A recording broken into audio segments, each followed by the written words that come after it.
Hi friends, welcome back to my YouTube channel. ನಾನು ನಿಮಗೆ ಇವತ್ತು ಒಂದು ಪ್ರಾಡಕ್ಟ್ನ ನಿಮ್ಮ ಮುಂದೆ ತೋರಿಸ್ತಾ ಇದ್ದೀನಿ. ಅದು ಪ್ರಾಡಕ್ಟ್ ನಾನು ಮೀಶೋದಿಂದ ಆರ್ಡ್ರ್ ಮಾಡಿರೋದು. ಇದು ಸ್ಯಾರಿ ಬಂದ್ಬಿಟ್ಟು ಇದು ನಮ್ಮ ಅಜ್ಜಿ ಬರ್ಡೇಗೆ ನಾನು ಕೊಡ್ತಾ ಇರೋ ಗಿಫ್ಟು. ನಮ್ಮ ಅಜ್ಜಿ ಇದು ಆಬ್ಸಲ್ಯೂಟ್ಲಿ ಇಷ್ಟಪಡ್ತಾರೆ. Because she loves smooth and soft sari, and color is also very bright and very good, and quality is also ತುಂಬ ಚೆನ್ನಾಗಿದೆ. ಸೊ ಈ ಪ್ರಾಡಕ್ಟು ನಾನು ಮೀಶೋನಲ್ಲಿ ಆರ್ಡ್ರ್ ಮಾಡಿರೋದು. ನಾನು ಅಂದ್ಕೊಂಡಿರಲಿಲ್ಲ ಇಷ್ಟು ಚೆನ್ನಾಗಿ ಬರುತ್ತೆ ಅಂತ. ತುಂಬ ಚೆನ್ನಾಗಿ ಬಂದಿದೆ.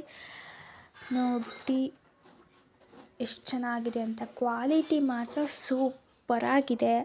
ನಮ್ಮ ಅಜ್ಜಿ ಇದು ಆಬ್ಸಲ್ಯೂಟ್ಲಿ ಇಷ್ಟಪಡ್ತಾರೆ. ಸೊ ನಿಮ್ಗೆ ಈ ಪ್ರಾಡಕ್ಟ್ ಇಷ್ಟ ಆಗಿದರೆ ಕಮೆಂಟಲ್ಲಿ ಲಿಂಕ್ ಅಂತ ಟೈಪ್ ಮಾಡಿ, ನಾನು ನಿಮಗೆ ಲಿಂಕ್ ಸೆಂಡ್ ಮಾಡ್ತೀನಿ. ಹಾಗೆ ಸಬ್ಸ್ಕ್ರೈಬ್ ಮಾಡೋದನ್ನು ಮರಿಬೇಡಿ. Thank you for watching.